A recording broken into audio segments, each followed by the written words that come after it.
Okay, I can't hold it in anymore. Just the bathroom's upstairs. No, Okay. I gotta say, I want to give a big shout out to Ghost Call Radio.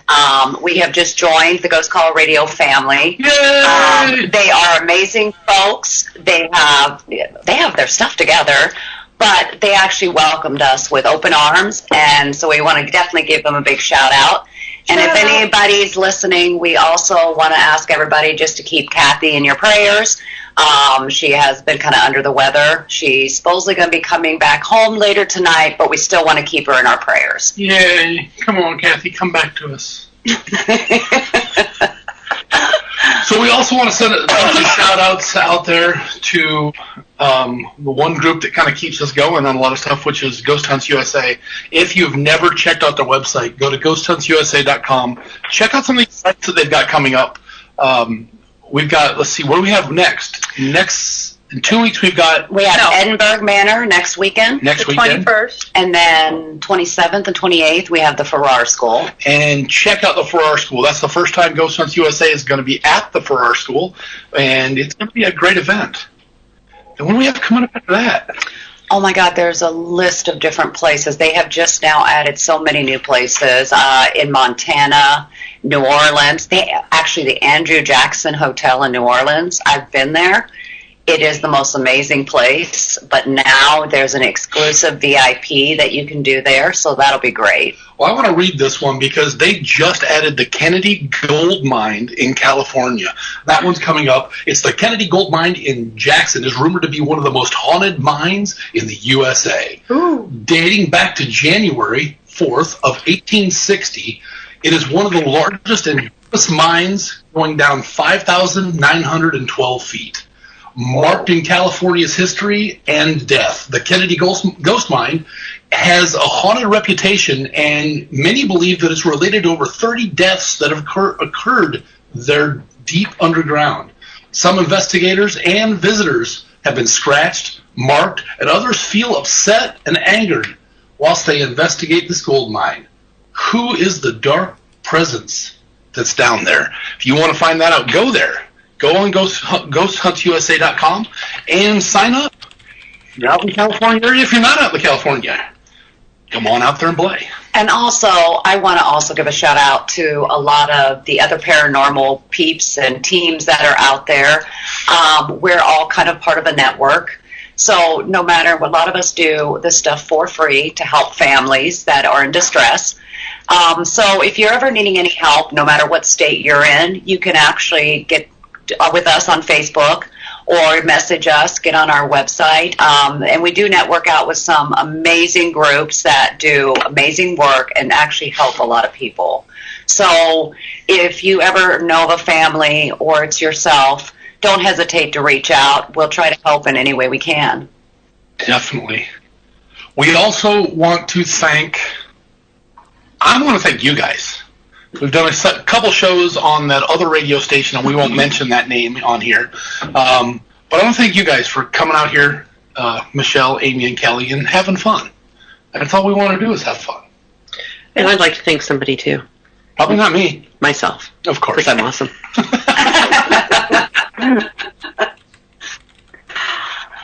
So, let's see. Upcoming radio shows. What do we have next? Well, we do have one coming. I think Amy has got that on the calendar in 2 weeks. Sean Rings. He's a demonologist. And I might not want to be here. He's also working on his own equipment, which will be very interesting to see. Oh, wow. Correct. But he's Bible-based, and he does a lot of work in the paranormal community and has a couple of Facebook pages that he works on, and he's out of the Chicago area. So this is our first time on Ghost Call Radio as our own hosting the show. Kelly, why don't you tell us a little bit about Riverside, Iowa Paranormal, our group? Yep, there she's quiet. Our team consists of, 1, 2, 3, 4. We have 4 members, and then we do have, 1, 2, 3. Oh, yeah, oh man, I just took 5, sorry. 5 members. We just had the newest one. Yes, we did. Thank you. Mr. Drew, the bearded wonder. But yeah, we work with Ghost Hunts USA, and then we also do private homes.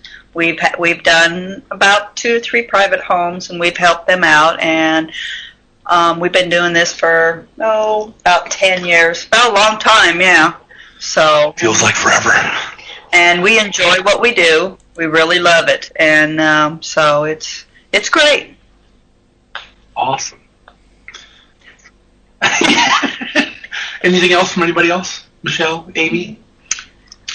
No, I mean, we've been patting ourselves on the back there for a little bit, but like I said, again, with what we do on the private sector, we actually couldn't do it without some of the other paranormal teams that we have in the network to help us out, because these people have integrity. They go in, they do try to help the people, they ask the right questions, and like I said, no one in our network actually charges, so that's a big thing too.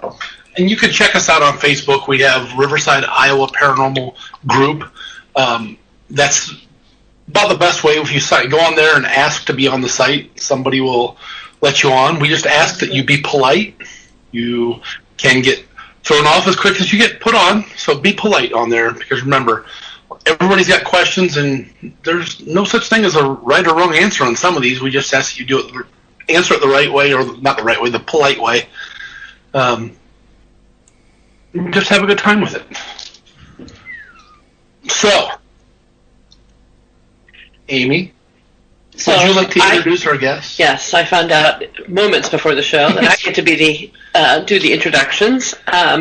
Tonight, our special guest is Sally Ostegard, and I've actually had just a little contact with Sally.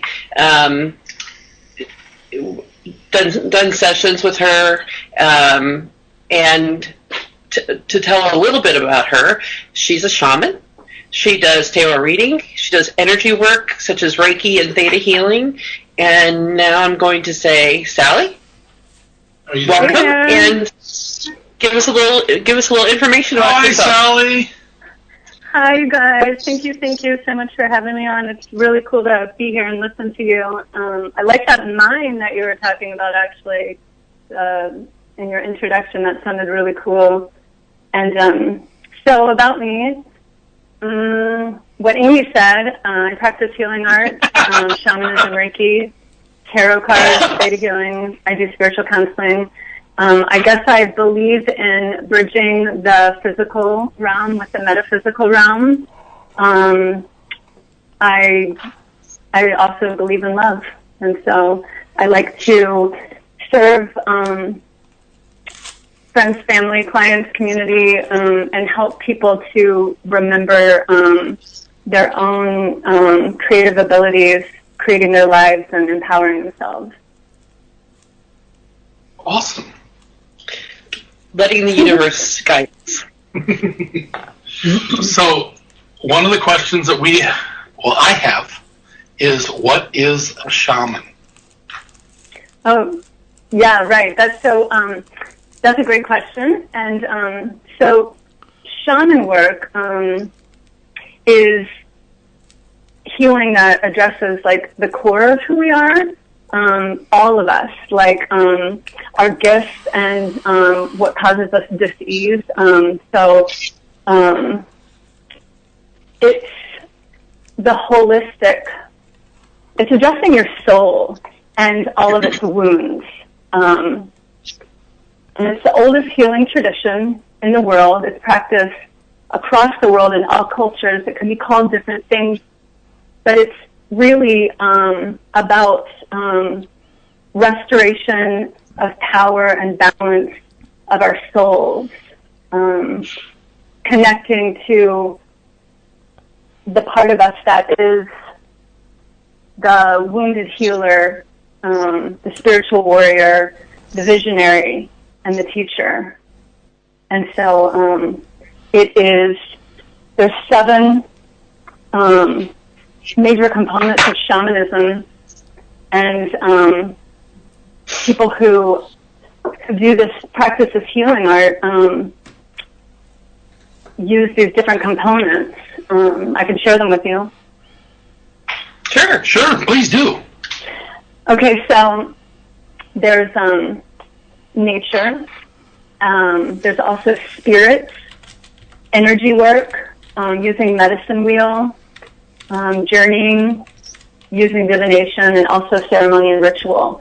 So, for example, journeying is a tool that a modern shaman, and I say modern shamanism because we're in 2018, but time space is infinite, and it's both linear and nonlinear, and people who are shaman today are also shaman in a parallel reality, and this is my belief, it doesn't have to be anyone else's. And so the needs that we have to heal community and self and in 2018 are the same needs that we have in early humanity. And so if there's, for example, an issue with lack of rain, that's like, kind of a stereotypical one, then healers can call in, right, the forces of nature to bring rain and to do that healing work. Same like we have a pipeline issue with, being concerned about clean water and also having energy available. And so doing healing work like that. So a journey is something that we can do to connect with fractured aspects of ourself, which are really just where we feel unsafe in our life. And so an aspect of self kind of doesn't feel safe with us and fractures. For example, let's say that I felt like, say I wanted to be, I wanted to live my life in a way that I felt passionate and I desired to live. But I was taught by my community or family or friends that wasn't okay. So the part of me that feels that desire to live a certain way might fracture from me because it doesn't feel safe, because I'm judging myself and I'm not allowing it. And so when we start to see how we have these parts of ourself that go against ourselves, like I want this, but I also want something I want this to feel safe, but what I really want is this, we might contradict ourselves and use journeying to go and take a look at loving ourselves unconditionally and bringing ourselves to a place of wholeness where we don't have to choose one over the other, but we can kind of emerge and be our whole self. Okay.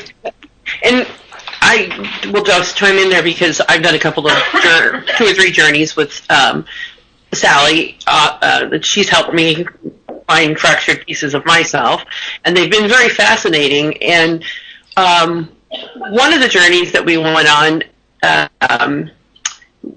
well, I could say we encountered, some people call it a demon, some people call it, well, they might say there are other names, something I saw that was in someone's house, and then Sally and I journeyed to kind of work with it to see what we could do to heal it. And Sally, I know at one point you and I were talking about that you would tell us tonight about some of the things that you see from your perspective. Sure. When you're seeing somebody journey. Yeah, but did you want to go ahead and were you going to keep talking about that a little bit? Or? Yeah, I can talk about what happened is that we actually were doing a private home, and somebody, a child was seeing something in the home, and I asked my guides to show me what we were seeing, and what I saw basically was a small, kind of grayish green, sort of lizardy looking creature with feathers on its head, and people called it a reptilian or a demon, and Sally and I approached it from a different direction. One of, maybe it's something that, like a fallen angel here on Earth. And so we took it I invited it to come with me on a journey. And I just remember part of the journey I was in a cave, and all of a sudden out of the corner of my eye, I see this creature or whatever step forward into the light, and the minute I did it, Sally said, "Oh, he's here." So that was really cool. So cool, yeah. Yeah, it's neat because like we all perceive differently. You know, people. It's my belief that we all are endowed with supernatural abilities because I believe that we're multidimensional beings.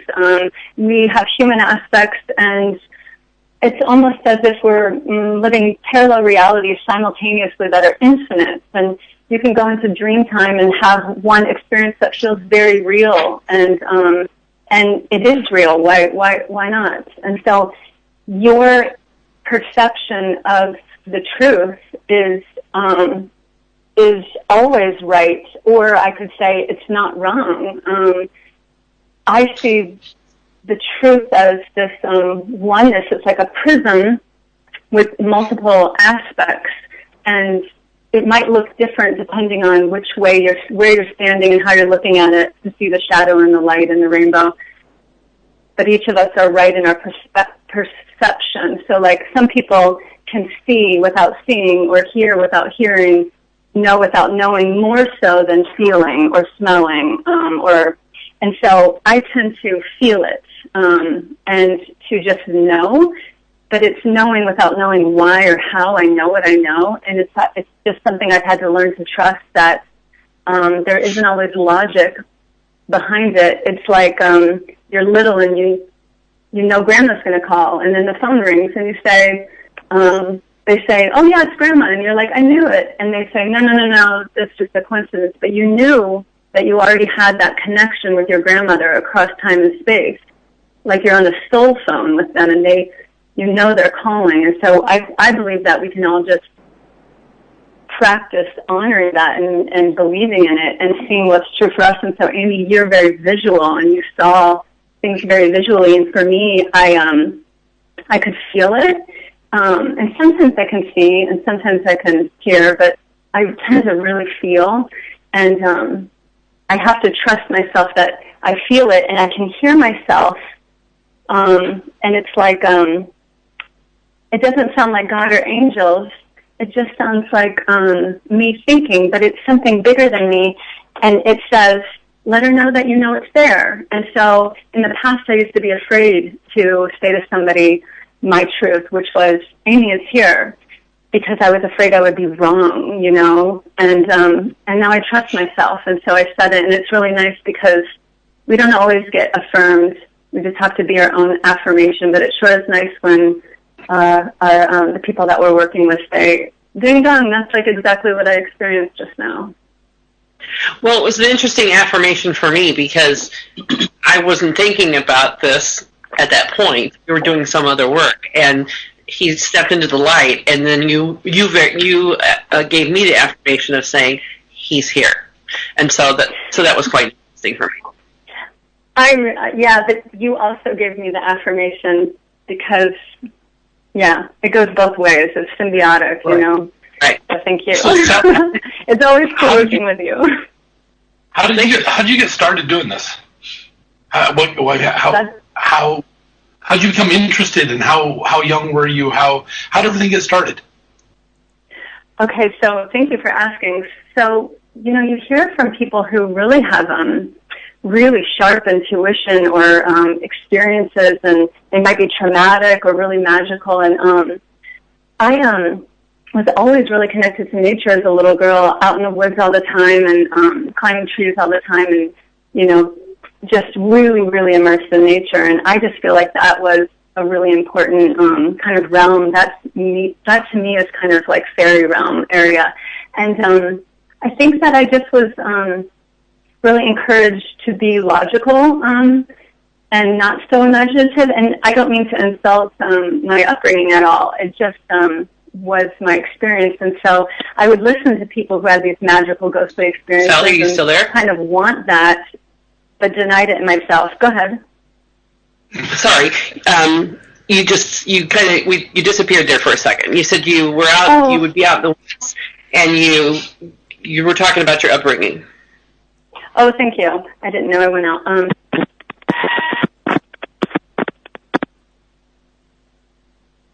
That might be your your mic connection. Okay, what about or your headphone connection. Are you there? Yeah. Hello. Okay. So, we just heard crackling, so we weren't sure. I was going to blame Alec. Okay, It was okay. So if it sounds okay, I'll try again. Yes. Yeah. Now you're back. Okay. So essentially, I lived through my life, and it felt pretty regular in terms of like magical things. And what happened was when I was about 38, I had this profound experience where I just started having profound telepathy, and it would look like this. I would maybe meet a brand new friend, go for a hike in the woods by myself, and I could hear a conversation with them. It wasn't, it's just almost like you're walking and you're thinking of a conversation. It's just as simple as that for me. But it's this long, really in-depth conversation. I remember thinking, oh my gosh, it's like I'm talking to you. And then I got home and there's an email a few minutes after I walked in the door, and it's saying all these things that we'd never talked about before, and it was everything that was in the woods. And then it would just continue, and it actually was so intense. I was experiencing a lot of dream premonitions and being able to smell things that weren't there, like meeting a man that was had been drinking, and I gave him a ride in my car to the hospital, and he kissed my hand saying thank you and, you know, like bless you. And I remember thinking, no, like you, like he, for some reason, even though I was driving him to the hospital, I felt like he was the guest. But then I got home later and I could smell him suddenly in the night as if he was sitting beside me, that acrid kind of drunk breath, and I could feel him kissing my hand. It was like a little boy, even though he was a grown man. And it just was across time and space. He was not kissing me, and his breath wasn't there in the room. And it made me cry, like, with joy. Like, I literally, I was tearing up and crying, and I was like, I knew he was in my house, like, saying thank you for the ride, even though he was probably passed out in the hospital across town. And these things just happened over and over, and it felt like I was losing my mind. And luckily I had family, particularly my daughter, who was experiencing things with me. She was witnessing them. So she was 16, and we were driving on a trip home. We were in Des Moines, and it was late at night, and we stopped someplace for gas, and we were getting on the interstate, and we had this friend that lived a couple hours away, and I said, we're going to see them on the interstate right now. And sure enough, out of nowhere, they drive up beside us going 75 miles an hour, and they didn't even see us. And we were both like, oh my goodness. So I drove a little faster, and we honked, and my phone rang, and they were like, hey, and they were just calling me, and they didn't know that we were beside them. It was, so that's how it started. Oh, that's awesome. Very interesting. That's wild. So, you also do you incorporate the tarot reading into all this, or is it a separate process? When you say that, do you mean like the kind of those experiences I was having, incorporating that into the tarot, or do you mean incorporating the tarot into the shaman work? Into the shaman work. Oh, I see. So I feel like anything I do, if whatever somebody wants, yes. If somebody wants to do shamanic work, energy work, tarot card readings, some counseling, I'll do it all. And so yes is the answer. Not everybody wants to read tarot when they come to see me, and not everybody wants to do shamanic work specifically when they come to me. I practice Holy Fire Reiki energy, and it's and sometimes I feel like the shamanism kind of melds together, and like, to me, it's like you can't separate whatever healing. They all just kind of like go together in their own kind of organic way. So can you do like the tarot reading? Does the person have to be with you to do that? Or like if you were to try to do it on, say, Kelly right now, what would it do? So I think we should do it right now. Let's do it with Kelly. See what happens. Yeah, for Kelly. Well, how about this? I'd love to do it for Kelly. So yes, let's do it for Kelly, but let's do it for everyone. So like including your listeners and including people who maybe aren't listening now, but maybe they're going to listen in a couple weeks, or maybe they'll listen they'll find it a year from now. And I like to think that it crosses time and space. So if somebody were to listen a week from now and hear it, it would be meaningful to them in that moment for their life. And then so like for you, Bill, and Kelly, and Michelle, and Amy, and even Alex, who's running Ghost Call, like we could read it, and then each person can allow it to speak to them individually. How about that? Sounds good. Perfect. Good. Okay, cool. Okay, so what I want everyone to do is I want you to set an intention for how you want the card reading to serve you. So an example might be, help me to understand this relationship, or this choice that I need to make, or help me affirm something that I'm unsure about, or give me guidance about what's next. It could be anything. You could have a question, or there could be multiple intentions. I like to ask people to just ask your eternal self. It's your divine aspect that can see everything and knows everything. And you can just ask, what's my intention? And then whatever the first thing you hear is, just trust that. And just hold it in your heart. And I like to do blind readings where my clients don't tell me what they're wondering. They don't tell me what their issue is. And then tarot card work is energy work. So energy work is unfolding. And when you do energy work, there's not always like a snap your fingers and it's done. Sometimes we kind of have to marinate on it and kind of let it unfold and let ourselves get clear, especially from doubt and fear. And maybe you'll find yourself, getting ready for bed later, and all of a sudden you'll have an aha moment about something because it's your energy work. Or you might be doing the dishes or taking a walk, and then so allow it to speak to you, not just right now, but, the rest of the evening and tomorrow. Okay, that sounds good. Okay, so I'm going to shuffle the deck. And quick question, what deck do you use? And then Sally? Yes, dear. Just quick question, what deck do you use? Do you prefer? Oh, that's a great idea. So I use James Wanless Voyager Tarot. And James Wanless is like a super cool dude. He's super innovative and like I wish I could. I highly recommend people look him up. So he created this deck that has a DNA splice. It's a blue deck, and it's got DNA on the front.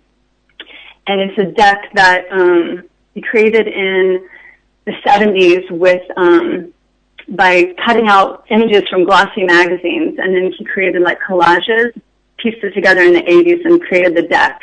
And the deck is feminine forward, but not in the sense of gender as in woman. It's feminine as in feminine is the energy of receiving, and masculine is the energy of giving. So feminine is like stillness and the power of connecting to the universe, and masculine is kind of gotta go, gotta hurry, gotta get there, gotta, do it. They're both beautiful energies. The feminine is more magical, intuitive, unseen, that kind of receptive, and the masculine is more scientific, logical, mathematic, and they go together, and they're all within us. And so it's a more feminine forward deck, which is nice for the time because we all live in a masculine society, which is very giving, gotta go, gotta hurry, gotta do, and very action-oriented. And it's nice to bring that that stillness, that silence, that power aspect of what you guys study, like the unseen realm. And so we got a question for you here that one of our listeners is on.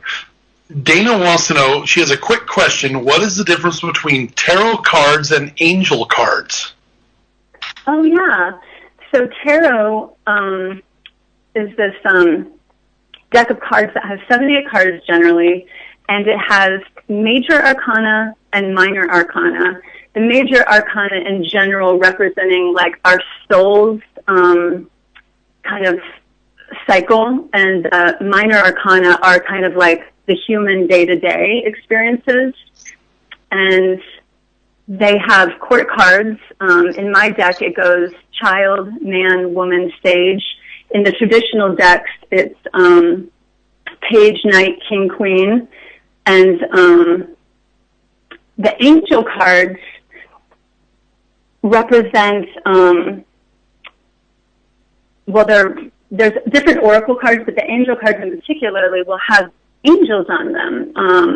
Archangels, Raphael and Michael and Zydekiel and on, and they will have messages that pertain to the healing gifts and benefits of those angels, whereas these ones might speak to angelic things, but it's really a snapshot of where your soul is in this time and space. And so when you pull tarot, tarot is divination. Divination is anything that allows us to connect to divine guidance, source, creator. And it's like you could flip a coin. You could have a dime and flip the coin and say, help me make this decision, yes or no. And heads means yes and tails means no. That is a way that if you believe it's true, your high self is telling you yes or no.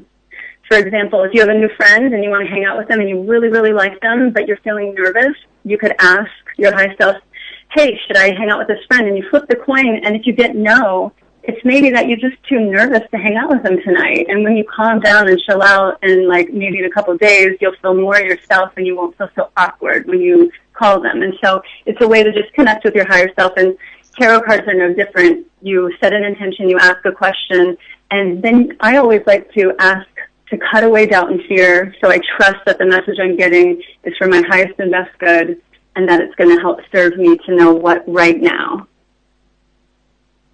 Okay, cool. So you want to go ahead then? Thank you. So I'm going to pull 3 cards. Turns out it's going to be 4, but I'm just pulling past, present, future. And the past is like the pre-now, the present is the now, and the future is the post-now. And they're all coming together to co-create right now. Where you're coming from, where you're going, and right now. Normally I just pull 3, but 4 showed up. We've got 1 in the past, 2 in the present, and then 1 in the future. And so I tend to, I'm sure you can all tell, really like to talk. And I'll try to give a brief reading instead of a real long, drawn-out one. So where we're coming from is the Tower. The Tower is the 16. And the 16 is actually a combination of the Wheel of Fortune, which is the 10, and the 6, which is the Lovers. And the Lovers aren't just representative of your lover, but it's also yourself. It's the part of you, your own inner divine masculine and feminine coming together and bridging the polarity, dark and the light and the love and the hate and the this and the that, right? So the Tower is actually a soul purification card. It kind of looks like a nightmare. There's a dark tower that's looming and falling over, and in many decks there's lightning, and it's just a very bleak and dark looking, kind of terrifying. There's a lot of fire, because the tower has been built on shifting sand and rotting wood of the psyche, and it's ego based, and it's not like our empire. It's that the emperor builds. It's just really, really fear based. Worried about what the Joneses think, or wanting to live in a way that's not soul based. And so the Tower is actually a really great card, because it's saying everything that we built in vain is crashing down, and it can feel very uncomfortable. But what happens is, in the background there's a bright yellow sun, and in my card there's a person that is diving backwards off a cliff, because the card's message is let go, surrender, and allow yourself to be recreated. It's saying jump off the cliff and trust you'll grow wings. And all the fire is representative of what you're passionate about truly in your soul, what you desire. This is a clearing, a soul clearing, clear away all the bullshit, everything that's like been blocking your path, and getting like really, really an excavated landscape so that you can build something that you're truly passionate about and that will not only serve you but serve everyone that you communicate with. Okay. Very cool. So thank you. Coming from a place of destroying that which no longer serves us. The now is twofold. The first card is the Five of Wands. In my deck, it's called Oppression. The second card is the Guardian. It's a court card, and it's the Woman of Crystals. I'll start with Oppression. Oppression is essentially the message is how do we oppress ourselves? And it has images of, it almost looks like the way that they put together the card, it looks like bars, you know, like from jail or something, the way they strip the collage. And there's a hawk that's caught in barbed wire and a candle burning at both ends. There's like a bear trap and chains. There's a person that has a rope over their mouth and also over their head. And I always read these dark cards a different way. So this is not you are being oppressed.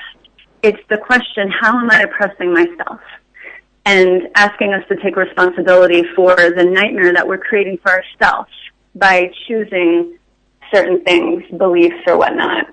And so this card is asking us to liberate our minds, to liberate our voices, to speak our truth, to no longer walk down a road that has a hole in it over and over and over, but actually to take a new road, not burn the candle at both ends. And the hawk is really significant of being a visionary, being far-seeing, being able to see what's next, and actually setting goals for what it is you want to create. You know, you want to create a new business, or you want to create a new love life or a new community experience. So in the now, this card is saying, how am I oppressing myself? What choices am I making? The next card, the Guardian, is the Woman of Crystals. It's our divine feminine aspect. In this card, there's a woman, and she has chainmail on her head, and she has a blue sapphire or another blue crystal at her third eye. She has a clear quartz crystal, like a prism, like a ball, at her heart chakra, and then the earth at her solar plexus. It's all of her high chakras. And the chakras are the energy centers that are representing the major parts of our bodies, the major organs. She's got her eyes closed, and around her are all these kind of rainbow lights that are created from these different colored crystals. And she has her eyes closed because she's shutting out distraction. Rainbows, to me, are significant of the angelic realm, or you might say the spirit realm. And to me, the rainbow is a message of hope. And if you are, say, driving in your car at night, you know, sometimes those street signs flash with a rainbow, or maybe you see like a puddle in the daytime and it's got a rainbow in it. To me, the rainbow is the angelic realm kind of uncloaking for a moment and just cheering wildly for you. And you can ask yourself, what was I just thinking when I saw that rainbow? And if you were thinking of all the things that are bad and sad, then you can be sure that your angelic team was saying, we love you, beloved, you're perfect, don't worry, we've got this, just trust. And if you were thinking that you had this new great idea and you were scared to do it, it's the angels, the spirits, the ghosts even saying, go for it, you got this, we're on your side. I tend to see it that way. And so she's shutting out distractions. Crystals are mental. They're swords in another deck. And what they're saying is, be the guardian of your mind, because this card is called the Guardian. It's the divine feminine aspect that shuts out all distractions. And the distractions are glossy magazines, media, friends, lovers, teachers, grandparents, children, anybody that is going to tell us what they think we should do. And we want to shut that out and get in alignment with ourselves and follow our own truth and our own passions and our own desires to create the life we want. And so that now section is saying, how do I oppress myself? and I need to shut out distractions, get in alignment with my own truth, trust in my unseen guidance, whether it's, you know, a friendly ghost friend or angelic or spiritual guidance. And sometimes even the scary ghosts are there to be like, wake up, you know, wake up, and they scare us to wake us up. Okay, that's interesting. That is wild. You're welcome. Thank you. So then the last card, what's next, is the Three of Wands. It's called Compassion. The 3 is the Empress. And Compassion, that card has a blue sky. It's got pigeons or doves in it. They're cousins either way. There's a pink rose and there's a gold Buddha hand. I always think of it as Kuan Yin. And it's the mudra of compassion. There's a human hand in the bottom left corner holding a butterfly. Just a butterfly is kind of alighted on that pointer finger, but the butterfly is still crumpled because it hasn't yet pumped up its wings. There's a sun setting and there's a sun rising. There's also a hand that's kind of like one of those infrared heat photos that has a heart in the center of this hand, and then there's a rainbow in the card as well. And this card is about unconditional love for self and then the other. Compassion is about, it means with passion, choosing everything that we do with passion. Passion rules our sacral chakra, which is the chakra of our reproductive system, our genitals. And it's not just about being passionate for your lover. It's about being passionate for your work and your play and your hobbies and your home and your community and your lover and yourself. If I were to say to you, I love you, but I don't really love myself, then you can't believe me. This is a card of love yourself so that you can be the love that you speak and you can love others.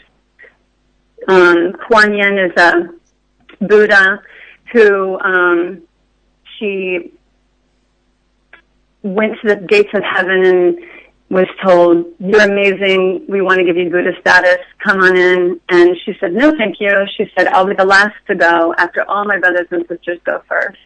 And I think that that's such an honorable way. It's like we're all walking each other home. We walk through our shadow realm. We see the bones and the blood and the skeletons of all the ways that we haven't loved ourselves unconditionally and the way that we create a nightmare. We've been taught to create a nightmare, and we perpetuate that. And this card is saying, let's dream a beautiful dream. Let's live with passion. You know, if you're not passionate about your job, then love yourself enough to let it go and choose a new road and trust that you're guided and guarded and safe, and you'll make even more money or whatever it is that you're dreaming. And so the sun is setting on something that no longer serves you, and it's dawning of a new day.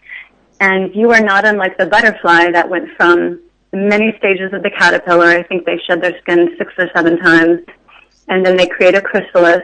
And then in the chrysalis, nobody really knows what happens. It's like they go into liquid DNA, which is what we're doing if we believe we can change ourselves from the inside out and transform. So then the butterfly emerges, and its wings are still wet because it has to pump them up, and its proboscis needs to be zipped up so that it can drink the nectar and fly to the flowers to feed. And so in this stage where it's kind of crinkled on the human's hand, it's about trust, trusting that you're safe, but also knowing that you're fragile and being your own nurturing parent for yourself, letting your parents off the hook and turning into like the divine. And when I say divine, I just mean the aspect of you, you know, that is your own mother, father. And also the aspect of like oneness. You could say universe or God, mother, father, creator. And so this is a card. What's next is with love, with passion. The blue sky is speak your truth. And the most important part is tell yourself the truth, because we delude ourselves with the things that we think we should do or we want to do, but maybe they're not good for us. And when we choose what feels good, then we live in our truth. And that's the reading. Well, thank you very much. That's very fascinating. And, just to give you a little feedback, one of the tools I use is numerology. And I will just say it's kind of spooky. All week, that's basically what that message you just gave is the message I've been getting about that. Something is ending, something new is happening. Trust what's coming. Have compassion for myself and allow Spirit to show me the way. And that change doesn't have to be bad. It actually is a good thing. And you're letting go of old stuff. You're getting rid of the old stuff to make room for the new. So yeah, dead on accurate for me today. Well, I'm going to really spook you guys out. So I do angel cards, and I've been working with them more and more. And doing the angel cards this week, same type of message for myself. And it was just kind of playing with them and the cards that were jumping out. So, going threefold like that is wild. So actually, I think I'm going to listen for a change. Yeah, listen and trust. That's, the messages you're getting is exactly what you need to hear at any given time. So, the other, you kind of go back to the shamanism idea. Was that you said you bring all of these parts together because. If shamanism is about healing the soul, then of course all the energy work is going to also be about, going to be used in that way. And we'll, maybe in our second hour we can talk more about the energy work. But before we break, I guess I wanted to have a quick question for you. Do you have a particular thing that you enjoy more when you're working with somebody? Is there one of your modalities, so to speak, that you prefer? Or it clicks for you?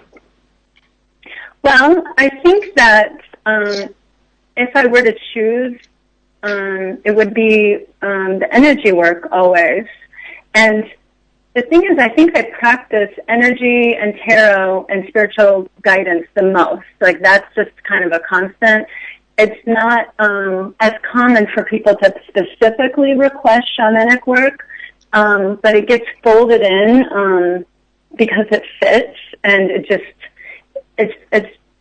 is. And so I don't always call it that. I just will pull in some of those components. But I really like the energy work because it gives people an opportunity to just get quiet, to just lay down and let go. They lay down on a massage table, and they just can let go, and I'm not telling them what they're experiencing. I'm just like a channel for universal life energy, and people have very visceral experiences and emotional experiences, and they feel at the least rejuvenated and relaxed. And I think that we live in a very busy world, and we don't always get quiet, and I think that it gives people an opportunity to get quiet and receive. And I do believe that you can lay down in your home on the grass on the 50th floor of a office building, and you can just ask the unseen realm, please give me an energy boost, and just close your eyes and breathe and lay there and receive. I don't believe that you need to go outside of yourself, but I also believe that it's so nice to connect with healers and do healing work with other people, because we are humans and we are community type of people. We really love to interact and have that kind of connection with each other. I do believe that we can do it on our own, but I think that it's nice to ask for help, because sometimes we get ourselves in states of crisis where it's very hard to just get quiet and ask for help. We're not in the practice of it, and so it's nice to ask another person to help us to remember how powerful we are. Okay. No, that's interesting, because although I've been with you during a Reiki share, which was actually a very powerful experience, most of my work with you that so far that I've been fascinated with has been the shaman journeys. So it's interesting to hear what your preferences are then from this. But I would like to say, you were like one of the first people that specifically requested that, and it was a big deal because it's something that I love, and I think sometimes the thing we love the most scares us the most, and so we can tiptoe away from that scary thing. And so when you requested that, you and I didn't know each other, and I was like, oh dang, like it scared me. And we had really, really amazing experiences together. That experiences with different clients are different, but yeah, it's pretty unique that somebody comes to me. Go ahead. Do you find a lot of people tiptoe around that? They're just trying to, that almost like they're worried about what you might say? Yeah, I guess it's probably different for every person. I think I was scared to do the work I love, which is shamanic work as well as energy work. And I think that maybe people are scared of the word shamanism. I think, tarot and other things like, ghost hunting, it gets demonized, people will put anything that we're afraid of, gets talked about in a way that's like unsavory, and then it perpetuates the fear for other people. And I think shamanism might be something that can scare some people, and maybe for other people it might be based on them not believing or maybe not understanding what it is, so they don't ask for it. But you might be right, Bill. It might be that people are like scared to hear something. Well, I know, like when we do a lot of ghost hunts, you'll get people that have come in with I guess I shouldn't say ghost hunts, because I'm not Elmer Fudd looking for a wabbit. It's more of a paranormal investigation. I'm getting a lot of head nodding going on. When we do our paranormal investigation, we get a lot of people that come in. You'll get half the people come in all rip-roar and ready to go, and the other half come in really kind of skittish and almost afraid of what they might see and what they might catch or what they might hear. And the experience, and I'm wondering if it's the same with, with like when you meet up with people and you work with them. I know working with Amy's scary anyway. But, just having the people come in and go, oh, I'm not really quite sure what I want to do here.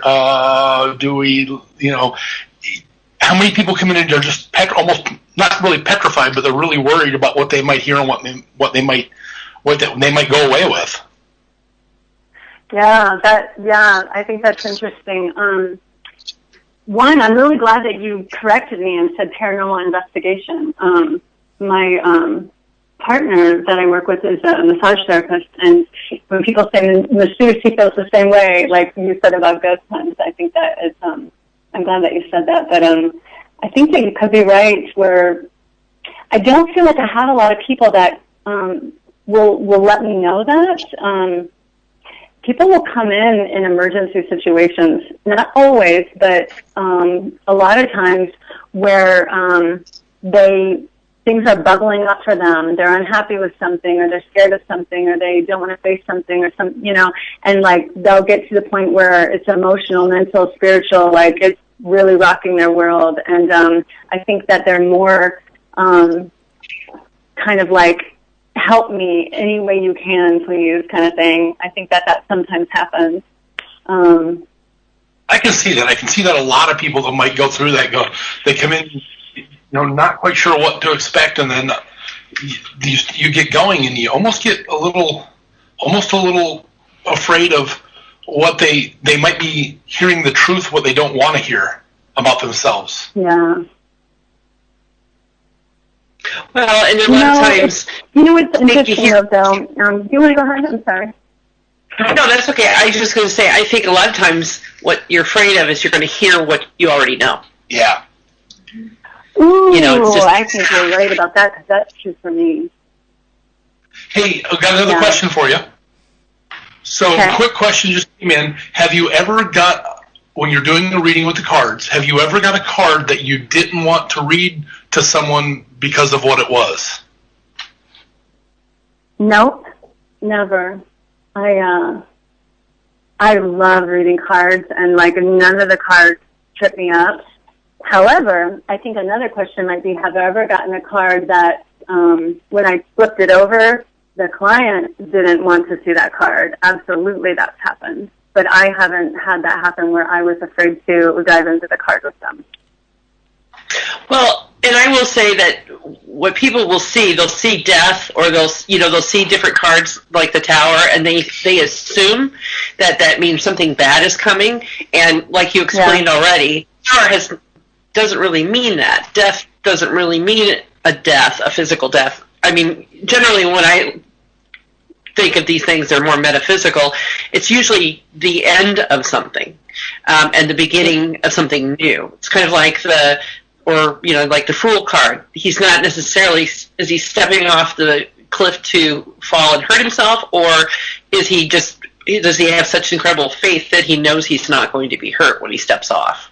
So I think when they see those things, though, they've gotten, like you said, they have a belief already of what it is, and they may think that, oh, you're going to tell me that I'm going to die in 5 days, but it's not that literal. So it's almost like putting an end to something that you should have put an end to a long time ago. Exactly. To move on. Yes. Yeah. Usually you know it. Cool. I got excited. That's all right. Being excited is good. So, I'll stop, Bill. Bill gave me a look. Not that kind of excited. Well, yes, that kind of excited too. We have another question up here looks like from AJ. What do the wands and crystals symbolize in tarot? Oh, I like that. So, that's funny because after I read the Compassion 3 of Wands, I realized I didn't speak to the wands. Wands are spiritual. They're fire. They're the least dense of all the suits. And so they're most connected to the unseen realm, to spirit. They're fiery. They're transformative. It's like we can't walk through fire without being remade. However, we once through, we miss the burn because we are sometimes addicted to the pain and the suffering and the drama as humans.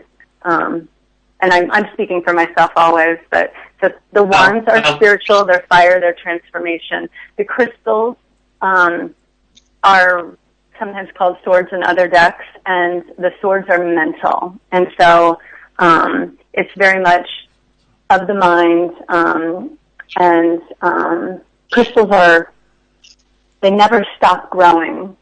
And so it's like your mind is constantly blooming with ideas. Okay. Awesome. Thanks for the question, AJ. Well, Alex, we got about 1 minute left before our break. See, we watched the time. Let's see. Any other questions, Michelle? That's you, Bill. Not me. Oh, okay. No, because I think, we'll probably get some more questions in before we, while we're on break. And, think of other things that you want to tell us, but we'll definitely want to hear about the energy work that you do. Okay. And Sally, AJ came back and said, "You're welcome for the question. Thank you, Sally. Sally, you are amazing." So with that, we're going to take a quick break. We'll be back in the next 5 minutes. Go potty, go grab something to drink. We'll be back. Hey, everybody. Welcome back to Whispers from the Past. We took a little break there. We are here having as much fun as I think we possibly can some nights. We have a very special guest, Sally. I want to make sure I say it right. Ostergaard? Yes. Sally Ostergaard. Yay! I finally read somebody's name right. I barely get my own right. Yay! Welcome back, everybody. Sally has been doing she just did an awesome tarot card reading with us, and I hope all of our guests and our listeners out there were able to get something out of that. Remember, like she said, it may not mean something right now. Just kind of keep it in the back of your head and think about it over the next couple of days. It may mean a lot to you. So, what are we going to talk about next? Well, we're going to talk about the energy work a little bit, but Michelle also had some questions that she wanted to ask about energy in general, which is a little bit different from like the Reiki theta work. But good. So go ahead, Michelle. Well, now Sally, you do Reiki too, right? With the energy healing and all that, correct? So in the paranormal world, a lot of times when you do a lot of the homes and stuff, and they, spirits or energy, things like that, made of light, they say to bring in like a Reiki master who can actually help absorb that energy and take it away and then let it loose where it needs to go, set it free. Is that kind of a truth for a lot of the Reiki masters, or is that something different? Is that like a specialized? That's a great question, and I don't really know the answer to that. Like, I don't know the answer to that in tandem with house clearing. But what I want you to know that I do know is that Reiki can be used to clear anything. So I guess now that I'm talking out loud and thinking out loud, the answer is yes. You can use Reiki to clear your car, like to clear like stagnant electrical energy. And this is like totally like, this is not logic-based, right? But you can use it to clear your home. You can use it to clear somebody across the country, right? And so absolutely. And I have done not a paranormal investigation, but where somebody felt uncomfortable in their home and felt like the energy was kind of funky, and done clearing work. And I think that, yes, having a Reiki practitioner or a Reiki master come in and do the work would only help, because it's just the energy of love. It's just life force energy, and it's really, really powerful, and it flows through a person who's attuned to Reiki. Well, and I've heard that because, like we talk when there's paranormal activity, we always talk about it's, a lot of it is energy based, so it was always a curiosity if a Reiki master could come in as you're doing a cleansing to help take that negative energy and somehow absorb it into whatever it needs and then release it somewhere else. So I thank you for that answer. I think it's... Yeah, thanks for the question. I think it's kind of it transmutes the energy. It changes it from a negative to a positive. I think is one of the things that can happen. And, it just it makes that energy a different energy. And then, so from what I've been seeing, they say the Reiki masters actually absorb the energy into themselves. In other words, they can bring it to themselves and then take it to wherever their place is and actually release that energy away into us, into the light. Well, yeah. I'd have to look that up or read more about that, because the way I think of it is more of it's not so much absorbing the energy, but maybe surrounding the energy and transmuting it that way, and then so in a way breaking it up, if that makes sense, and letting it dissipate. So what do you think about that, Sally? Yeah, so the way that Reiki works is that the practitioner, the master, or the Karuna master, isn't doing the work. It's the work of the divine. And so the person doing that is calling the Reiki in, and the energy is doing the work. So the energy that gets called in to meet the other energy, it's love-based energy, and it's doing all the work. And the human doesn't need to do anything. They don't need to take it on them and release it.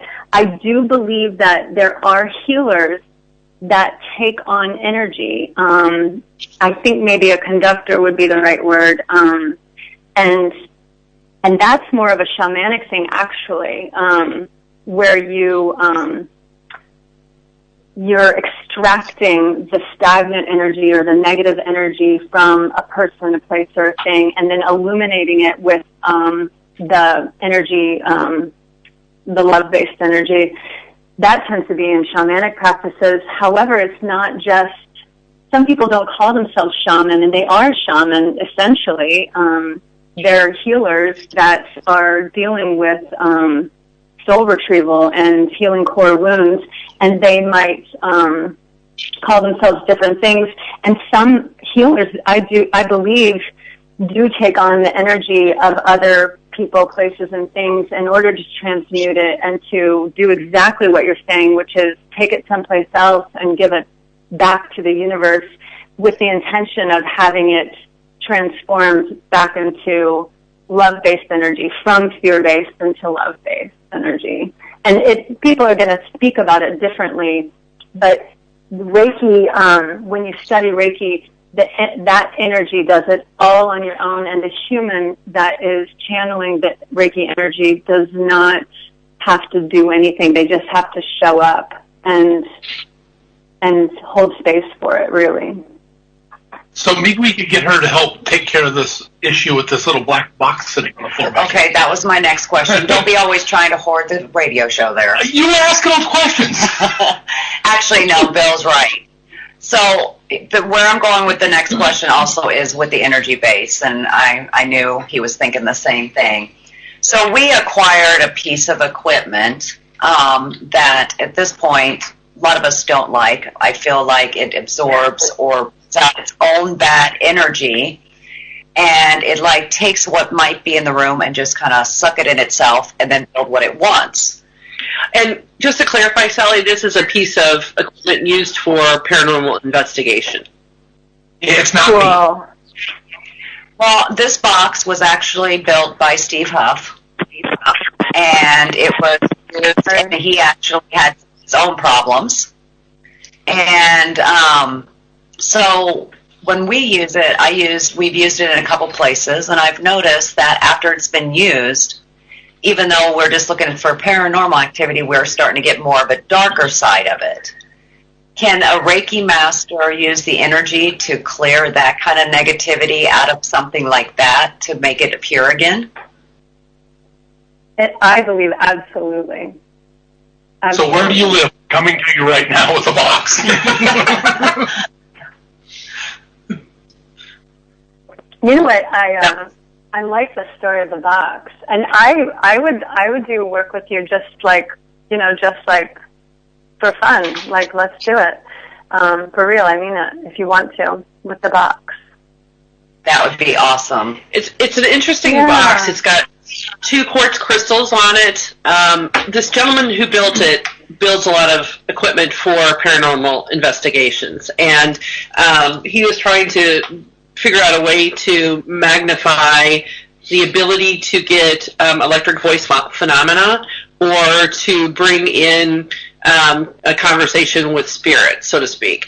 And this thing now, it just feels to me when I'm around it, it's got its own thing now, and I don't like it. So you know about it. It needs to be hooked up to another piece of equipment to allow sounds to come through it.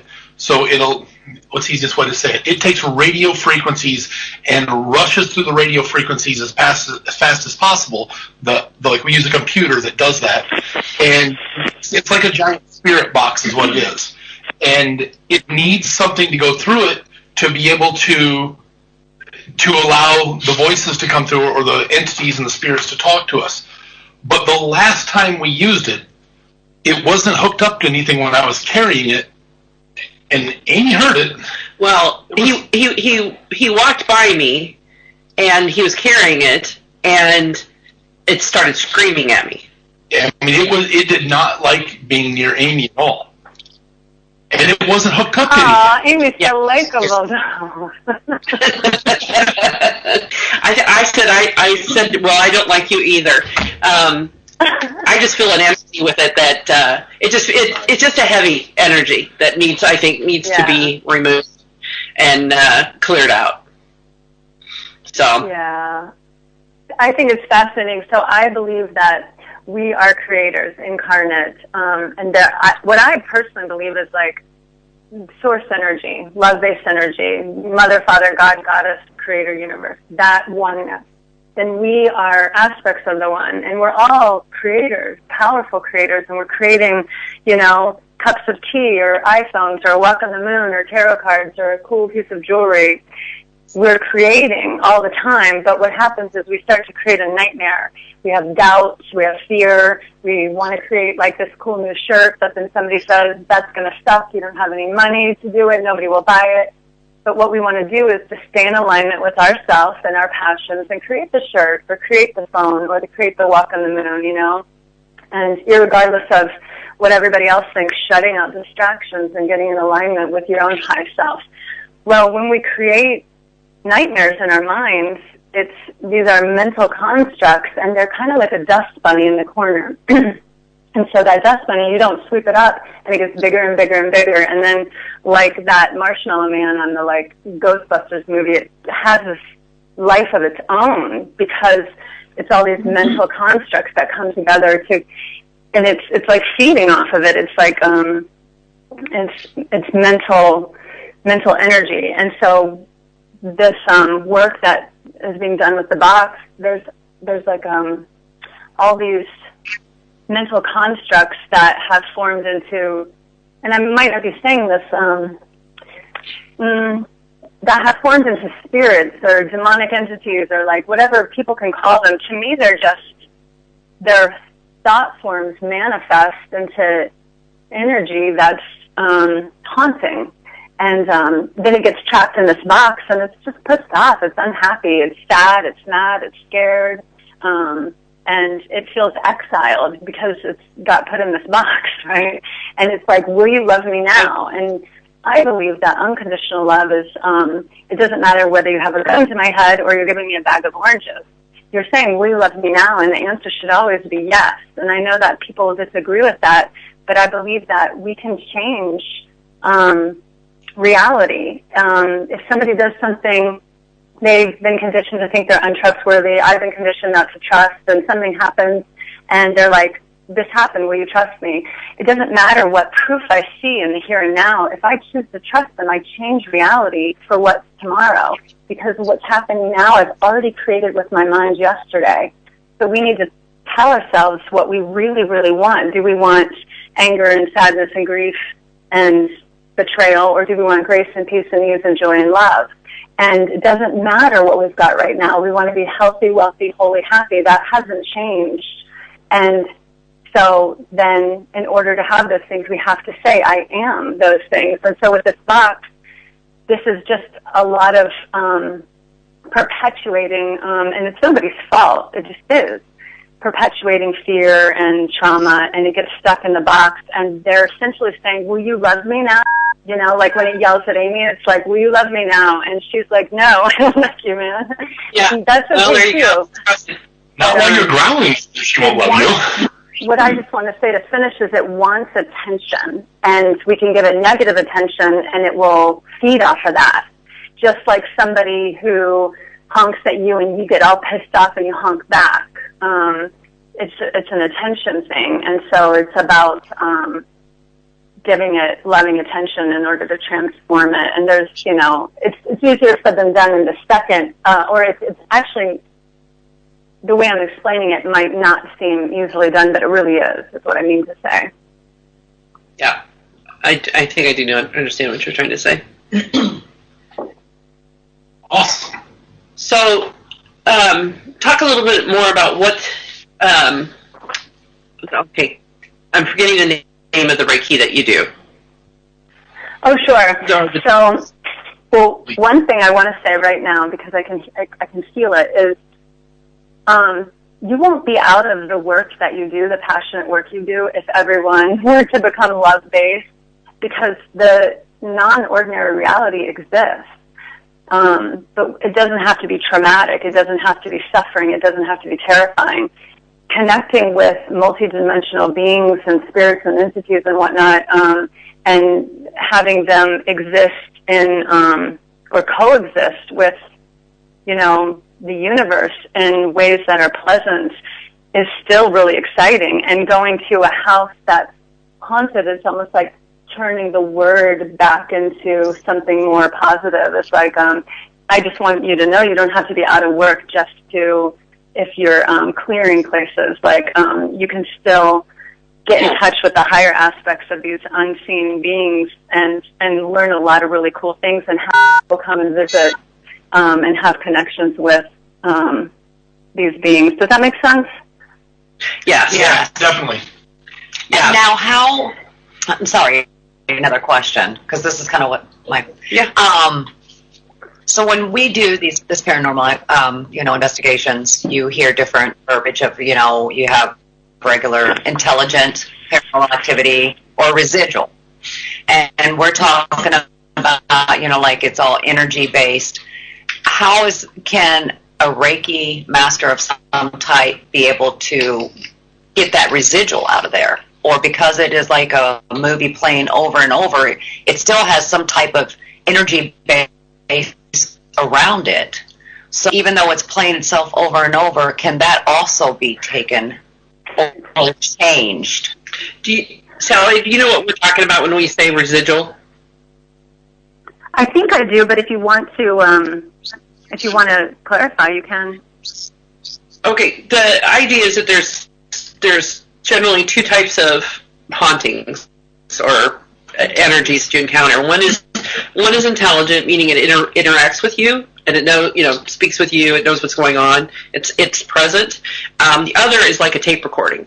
So, for instance, if you were to hear footsteps walking down your hallway at the same time every night at say 3 a.m., that would be maybe a residual haunting, because it's just a recording of something that happened at one point that probably has energy trapped. Yes, like a trauma, something that trapped that energy in that space and time in that moment, and it just gets replayed over and over and over again. Like Gettysburg. Yeah, that like is so cool. I love the way you explain that too. So that's not unlike all of us who have taken on beliefs and habits that, think about any of us who have endured any kind of an abuse or addiction, and these are essentially that tape recording residual where we're looping again and again. So that's not unusual for people, but it's also true for places and things. And absolutely someone who practices Reiki, including Reiki Master, can do that work.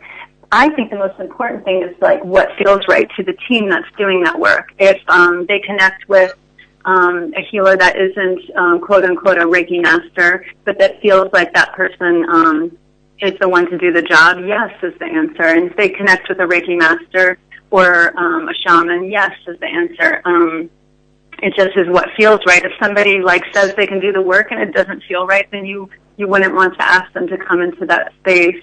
And so with the residual work, I think that with humans and our residual work, and also other beings or places with the residual work, is like peeling back one layer at a time. So like an exorcism is where the thought forms have become, it's like mental, emotional, spiritual, sexual dis-ease becomes physically manifest in our bodies. That's one of the last steps. It was energetic in our energy bodies, and then it becomes physically manifest. And so to do an exorcism and to take what somebody might call a demon out of someone, really it's just negative thought forms in my mind. This is how I see it. Changing that, if we were to strip that out of somebody all at once, they could be traumatized because they're so used to living with suffering and fear that they are grasping for what's missing. It feels like a security blanket.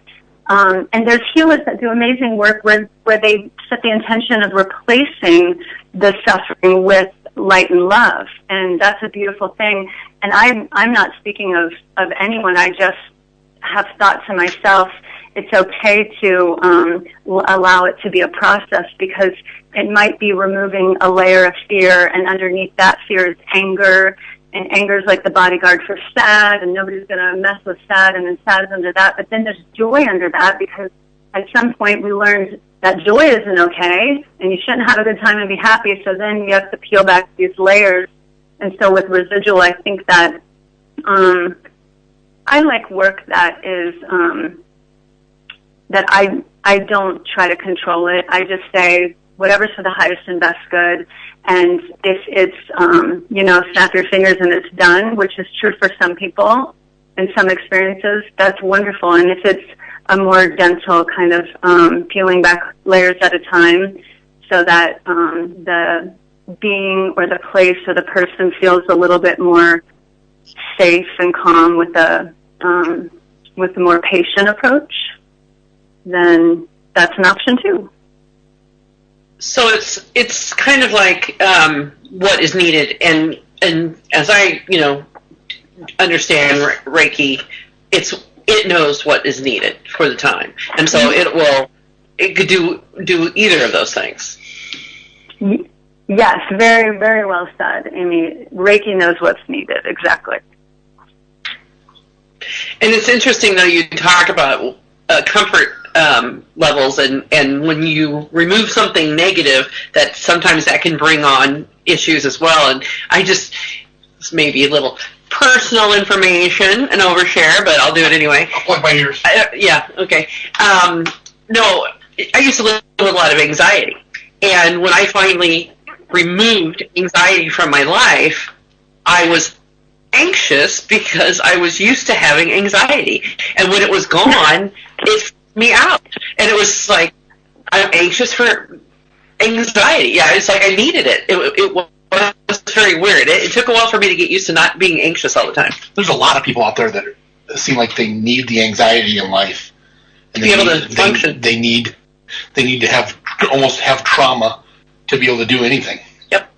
No, that is very true. Yeah, I agree with you. And anxiety is interesting. That's something in my bloodline, like, anxiety, and it's just another form of fear.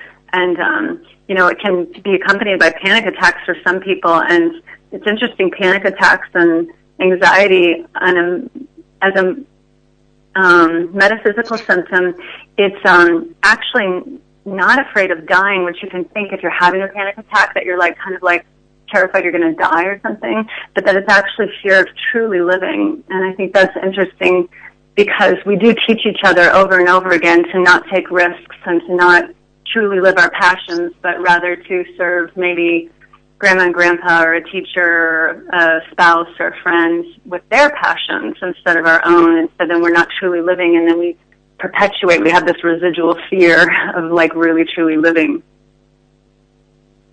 Oh, I agree 100%. That's really well said. Yeah, because I'm pretty sure our listeners are out there going, aha. Yeah. You asked me, and I kind of deferred that question about the name of the Reiki. Did you want to talk about that, or we can still talk about the energy work and the paranormal? I love that. Absolutely. No, tell us what kind of what the name of your Reiki is. Okay, so I practice what's called Wftp, Holy Fire Reiki, and I learned this from my teacher, Gina Kroshek. She and her husband, George, own Prism Escape Gem and Healing Center, which is where I met Amy. And it is this beautiful store in Iowa City that's on First Avenue. It's across from the Java House. It's in the Eastville Plaza, and it's full of all these wonderful crystals, which we use for their healing properties. They all have their own kind of healing signature. And then there's a number of healers that work there, and I was welcomed to that family when I first started my journey of doing healing arts. And so they're just my favorite people and super magical and healing and wonderful, and I highly recommend anyone who hasn't checked that out to check that place out. But Gina is my teacher, and she taught me Wftp Holy Fire Reiki, and it's one lineage of Reiki that comes from, it originated in Japan, and Holy Fire is the most recent kind of download of Reiki that has been received, and it's literally hot when you when clients feel the practitioner's hands, it's super, super hot, but not like uncomfortable or burning, but you can't miss it. And it sometimes is hotter than others, and it like what you said, Amy, it just does what it's supposed to do. Or forgive me if that was Michelle who said that. But so again, it's Usui Holy Fire Reiki. So how is it different from? I mean, what has changed in this lineage to call it holy fire? I mean, like you said, the heat, but what transformed in the process, I guess? That's a really great question. So,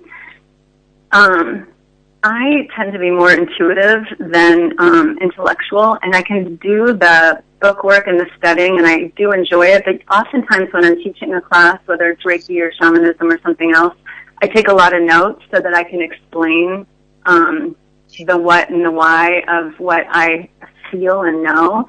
And so what I can tell you is that in the beginning, Master Usui was going to meditate on a mountain, and he wanted to be enlightened. He wanted this state that others had achieved.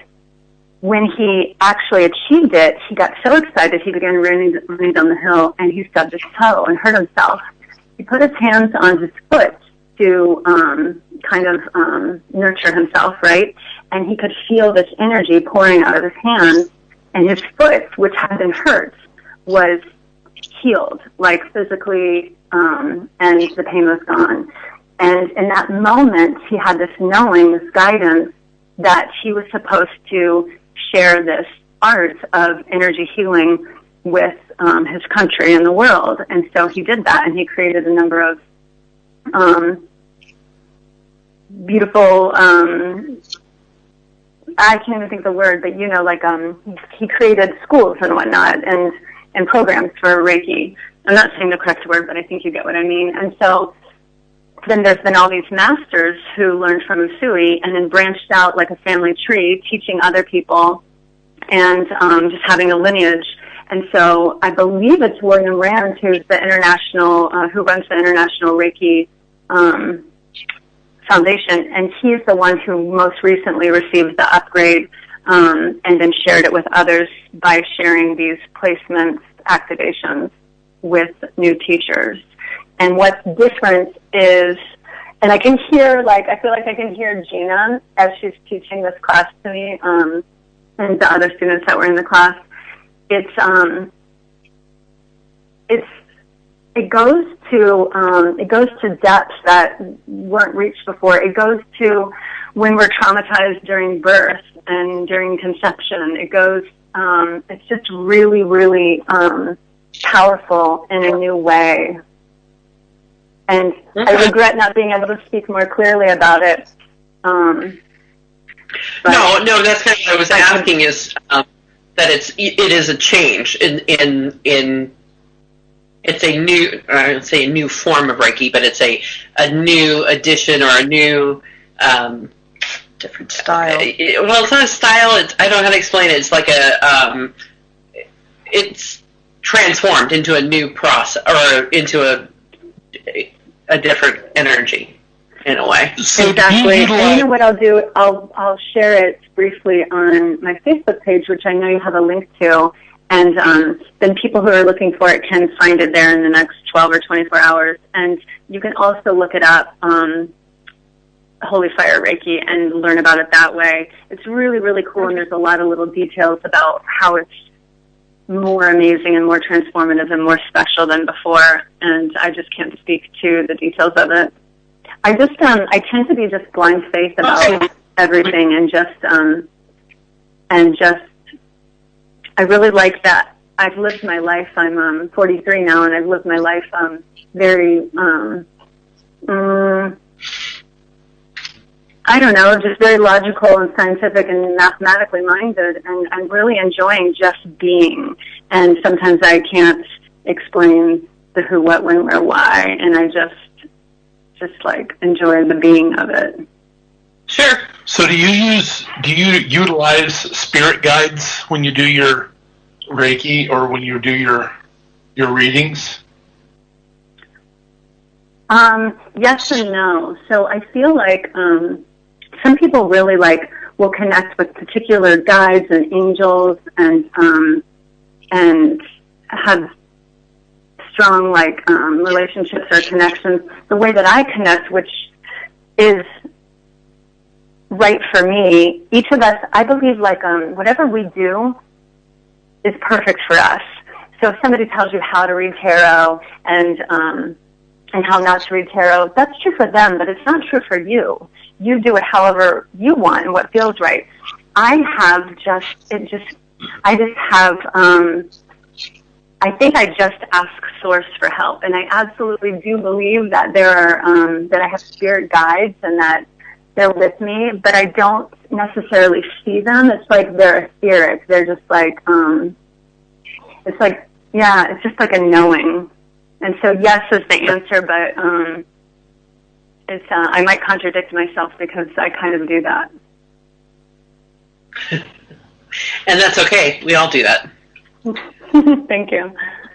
It's part of life.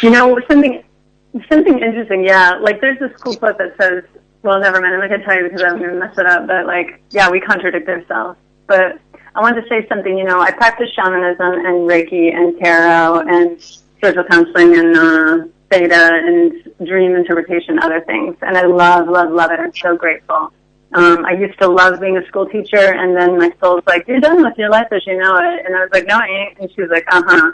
And sure enough, everything, it was like that tower, everything just got purified and more in alignment with what I want to do, what I'm passionate about.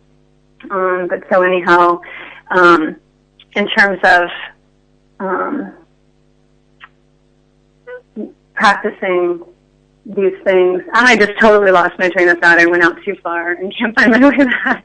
I think we were talking about contradicting. I do that all the time. I can lose my thought just turning to the computer, and well, that's okay because I forgot that you do dream interpretation. And Michelle, weren't you having an interesting dream not long ago that it kind of kept recurring? It was like color. Was it the purple? Oh, you're talking about before we go somewhere? Yeah. I felt like I was in like a vortex or a portal, and it was just real bright purple, and I was rushing through it, but it was showing me pictures of what I was going to be doing that evening. So, it was telling me ahead of time. So future viewing. I don't know what it was. I felt like I was on a bad acid trip. Was it scary? Well, it was because it was like I was asleep, but I wasn't asleep. So as I was doing it, we're going to Edinburgh, I think is where we were going, wasn't it? Mm-hmm. And it was, I fell asleep, and I just felt like I was rushing through, and I can't remember all of it now, but it was just because the purple lights, it even had a sound, like a tunnel sound, like I was running through this tunnel. But it started doing it over and over again, and now it seems like when I get prepared to go somewhere, I'm getting that same type of dream, but from different locations that I'm going, and it's giving me like messages or something. I'm not sure. I don't think I'm listening very well. So did you experience premonitions, and then later when you were there, you were like, oh yeah, I saw that in my dream. Did that happen? Kind of like that, the feeling stuff. Yeah, it was kind of one of those where then when we were there, it was like a crazy deja vu. Like, oh, wow, I'm redoing this again, and felt like I was still dreaming. That's really cool. I like when I do dream interpretation with people is like help the person to figure out what the dream means to them. And so I would like ask you, so one thing is writing your dreams down so that you can revisit them and like kind of see once time kind of unfolds how it's actually come true for you, because sometimes we'll forget important details. And then when we go back and read it, we can really see how the premonition is actually there even more so than what we understood the first time. And I also find that spirit speaks really obtusely. It's not like English, and so you're getting symbols like the purple, the tunnel, the emotions that you're feeling when you're dreaming, feeling like not asleep or not awake kind of thing, and then the different pictures, like the specifics. And so, for example, what does purple mean to you? Like your first impression. Barney.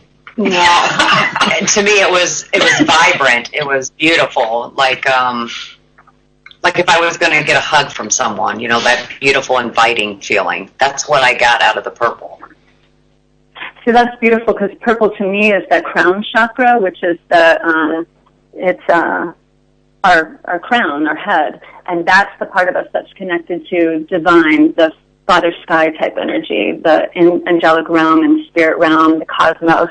And so that purple is divine light. And so I love that you said it was beautiful, because it strikes me as like the divine present with you in that dream, Then, and that doesn't, it's okay that you were feeling, it sounded to me like you were feeling anxious in the dream, but I don't want to project that. What were you feeling?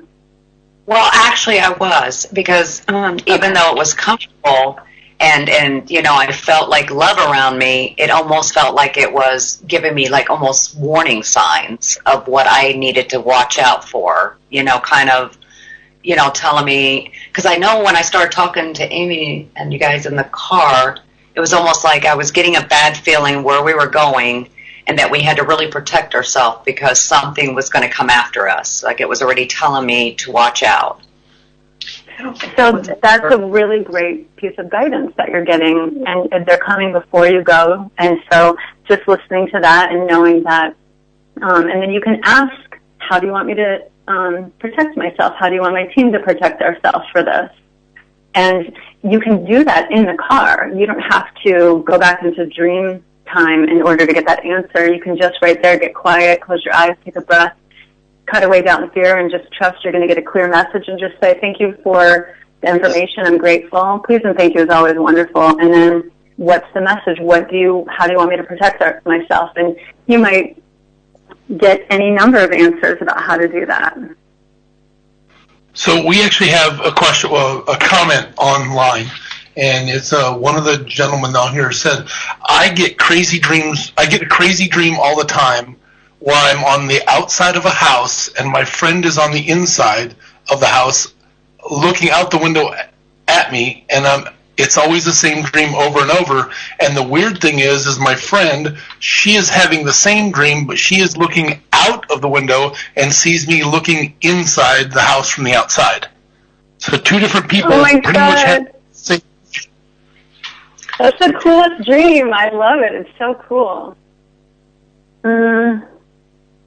So I love that dream. I love the house. To me, a house is very much soul. Like when we dream of our house, it's like it's our soul. It's our place. So what kind of condition is it in? Or even maybe like our psyche. It's our being. Like are the floors clean, or like is it in disarray? Is it, sometimes we'll dream of a house that's like rotting or something, and it's full of water and you have to swim through it, or it's dark and scary, or it's clean, and so just taking note of that. But I'm really loving what the person is saying about that dream, about them being on the outside and their friend being on the inside. There's so many cool things that I would want to ask them directly, but it seems as if, like, what floor is the person on? And, I felt like they were upstairs, but that wasn't necessarily said. And the house being white. And so I could say what white means to me. I could say what the house means to me. I could say what the gender of his friend, and I'm assuming that was a he, but it might have been a she. He says it's an old house. He did say she. He says it's an old house and they're looking through the first floor. That's so cool. It seems to me like there's this profound connection, one, but then there's a disconnect because somebody is inside and somebody is outside. That to me is very much like the lovers in tarot, the lovers we want to project onto our own lover, and that is true because we magnetize whatever in our life that resonates from what we're experiencing inwardly. And so if I'm in alignment with my inner masculine, my inner feminine, and loving myself, then I'll invite in a lover that is complementing that. If I'm in like a fight with my inner masculine and feminine and we're not jiving, I'll invite a lover in who complements that. It's just a constant mirroring. And so there's so many things I want to ask them. What does a window mean? Like, what does window mean to him? Like his first response, not a censored response. What does an old house mean to him? Because to some, an old house wouldn't be comfortable, but to other people, it's very comfortable. It depends on our experience. Who is this person to him? What is his feeling about this person? They did say friend. It seems the first thing that I thought was that there's even though there's this profound connection, there's something that's keeping them from merging that friendship a little bit more deeply or intimately. There's something separating, do you know? Well, he just said that, yes, she is married. Oh, dang. Well, yeah, that's definitely... So, ouch. I mean, it seems really crystal clear what that's all about, and it's beautiful because the home is the home that he wants to be in with that person. What we want to do is take it beyond the physical, okay? Because we can have these profound twin connections with people, and these people we've known across time and space. We know them from the beginning of time, and it's a profound connection, and it's so beautiful. And there will be things that keep us from coming together because we're not, we're denying our own self, and so then that twin aspect, the woman denies him by remaining married or whatever. It seems to me that what that person wants to do is allow themselves to interact with that, to know that they're free. You don't have to have a physical, we're talking across the radio, we're not all in a house together. And, somebody's grandparent might die and you can't hold their hand anymore physically, but they're still with you. And if you allow them to come in while you're sitting on the back porch having a tea and kind of have a conversation with you, that's possible.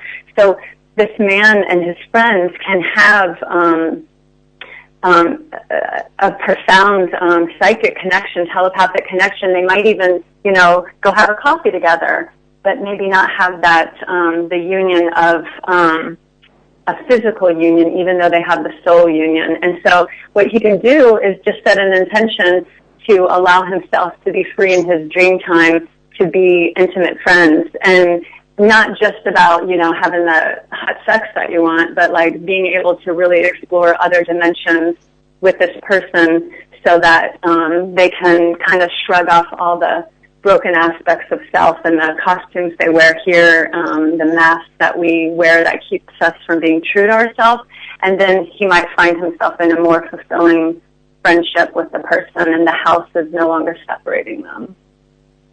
The Forbidden Love. Episode 8.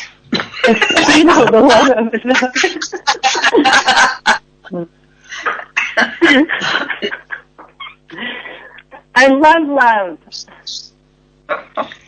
I love love too, especially if it's free. Here we go, back in the 60s again. The free love era, is that what you're saying? I'm not saying a word. That was actually really cool. At first I kind of got lost there, but then it all came together and it made sense to me. So, and that's why I said, to me, listening to something like that or seeing a comment like that would be the forbidden love, but the attraction is, really strong. There is that connection, but the house is what's keeping them apart. And so to fulfill that, do it on a soul level. because there may never be an actual in-life physical connection. That sounds kinky. I would like to try it. Oh yeah, but you know what? I really truly like all of that. I love you nailed it. That like what you said. Like to kind of to sum it up. The thing is, when we are having unrequited love with another person, they are mirroring that we are having unrequited love with ourselves, and it's really hard to look at, but that's the work we have to do. And yeah. So again, it's a mirror of what's going on in ourselves. I would say so. That's what I believe. That's what I found to be true for me. That was actually very deep. That was something that makes a lot of sense. Well, it took my purple dream way to the back door. Well, it makes sense too. But it makes sense too because a lot of things that you encounter tend to be mirrors. Like when you're mad at somebody else, you're really not mad at them. You're mad at yourself because that person can't make you be mad. There's no way they can cause you to have anger. Your anger is your own, and so are you mad because you allowed them to do something to you, and that's why you're angry? And so you project it out? Usually it's a hook. There's a hook in that they're doing something that you do and you don't like in yourself. Well, then I just don't need friends. I just need to carry a mirror around and say, I love me. I thought you already did that. Well, I love me. I always love me. No, I mean carry a mirror around and look at it all the time. I do. I look at my mirror every morning and say, I love you. You are great. Conquer the world. Get down off the roof of the ceiling in your bedroom and you won't have that problem. Well, then she doesn't have to get up to say all this. She can just lay there and be comfortable and go, I love you. I do. I actually do that. No, it's a good idea. And I do take it to work, and I have my employees always, every day, talk about how great they are to keep them positive to continue because of the people they do it. And we kind of make it a huddle every morning. Cool. So we all love each other and ourselves, and it's awesome. I think that's beautiful. I love that you do that. It's a good way. It's an awesome way to inspire to the people that are working with you. And if that don't work, I give them a Snickers bar. Just not acting like yourself today. Here's the Snickers. Pretty much. Well, that's really awesome. Yeah. Thank you so much, Sally. We really appreciate it. Hey, you're reminding me of the story I'm not going to tell it. It's at the beginning of a book called The Alchemist by Paul Coelho. And it's the story of Narcissus. And it's how we've misunderstood the story of Narcissus, who, we think, that they look in the mirror and think that they're so amazing, but really they're just, full of themselves. So if you get the chance to read, that's the intro to that book. And it's speaking about what you're talking about, carrying around the mirror and saying, I love myself. It's just because when we were young, we saw our divine self, and we thought we were so beautiful and special. And we danced until people said, what's wrong with you? You're so arrogant. Oh, my God, you think you're so special. And so then we got ashamed of loving ourselves. And so, yeah, you can check that out. It's really pretty. But you're welcome for being on the show. And thank you so much, because this is, super fun and cool. And I love it. I'm so excited. Well, it's interesting you said that, too, just real quick about the idea of looking at somebody taking you down a notch when you are looking at looking at yourself in the mirror, because it's sort of like that story of the Garden of Eden. They were all pure and innocent until somebody showed them a mirror, and they saw something that was, for what they thought or what they were told it was. Oh man, Amy, I love that you said that, because I was noticing those crazy beetles that are eating the leaves up like crazy, and I was sitting on my back porch, and I was thinking, what they're doing is they're getting rid of that leaf that covers Adam and Eve. Like the beetles because insects are transformative. That's their medicine. They're transforming. They're cutting away. They're having that death aspect in the rebirth, and it's like it's like we're going back to when we separated ourselves from like our God force energy and became ashamed of who we were. And I was like, dang, that's like a total symbol of like getting rid of that fig leaf, you know, turning it into nothing, so we're no longer ashamed of to be who we are in our divine aspect. But I don't Including know the if I part of like us that can see and feel and hear and know ghosts and other spirits. No, that's very true. So, again, thank you very much. Thank you. Yes, thank you. We want to take a moment and talk about our next show, 2 weeks from. So I'll just say you're welcome and thank you. We really appreciate it. Well, who's on our next show? Sean Rings. Sean Rings. Sean Rings is a gentleman who identifies as a demonologist. Okay. He is Bible-based. When he does his, he does the debunking. When he does paranormal investigations, he goes through the whole process. But he also senses energy and, works with the Bible when confronting these things. And, we'll get some more information out. But so he'll be our guest in 2 weeks. Any other information we'd like to pass on before we're finished tonight? No, I just want to thank Sally again for being on. We really loved talking to you, and I can't wait to bring my box to you and see what we can do with it. Yeah. Wow. Yay! So cool, me too. Yeah, we want one more big, huge shout out to the folks there at Ghost Call Radio. Thank you for letting us be on your show, on your here with you guys in your network. You guys are awesome, except for Alex.